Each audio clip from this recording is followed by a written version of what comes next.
Magandang gabi sa inyong lahat! So, for tonight's video is magluluto ko ng spaghetti. So, recognition ngayon. So, magluluto ako simple celebration. Char. So, ayan. Nagpapakulo muna ako ng tubig. Huy! Nga na Tagalog ka naman dahil. Bisaya ta during the pita kay Bisaya tanda ko. So, ayan.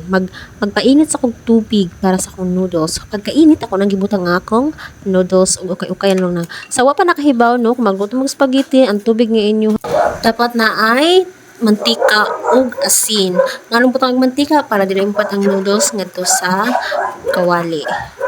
So, while nagpainit na ko, nagbukal-bukal na, ibutang ko ng noodles. So, karon maghiwa na ko og lamas, sibuyas ug lasuna. So, ako din ang imins nga sibuyas, guys, ug lasuna. Kaya para din na ako makaon nga buo. Kay maluod na. Kung buo pa na mong makaon sa spaghetti, diba? So, ako nang ginkuha ng iba, gibutangan ng bell paper. Ako din ako magbutang ng bell paper, guys. So, simple kayo na nga akong pagkaluto sa akong spaghetti. Ayun lang, pidas kabataan.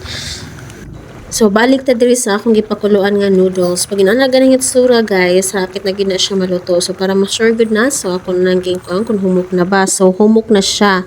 So, ato na parungon ang kalayo. Ug ato na is strainer. So, mao na tanan usa ka kilo. So, karon magisa na ta sa atong lamas. So, gamay nga mantika.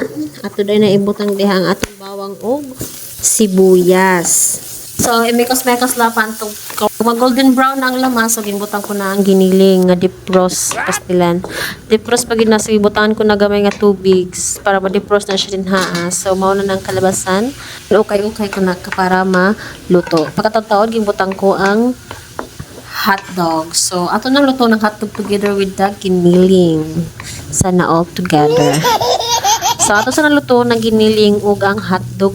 Pag maluto na ang hotdog ug giniling, so mo nagimutang ko na ang meat sauce. Usa lang akong ginbutang nga meat sauce kay na may giniling daan. Pero kung wala na giniling, duha ka meat sauce, duha ka kan ang ibutang.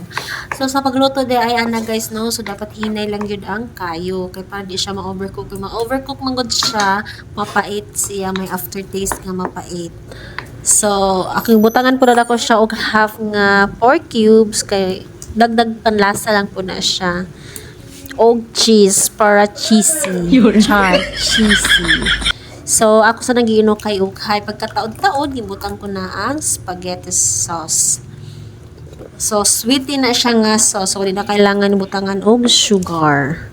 And after a few minutes, muna luto na siya. So, nagkuha na ko og spaghetti sauce. So, creamy and saucy spaghettis.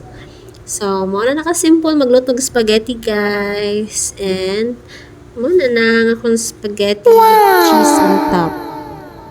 So, mga unta, happy dinner time, everyone. Thank you for watching. I hope you like and subscribe. Ciao!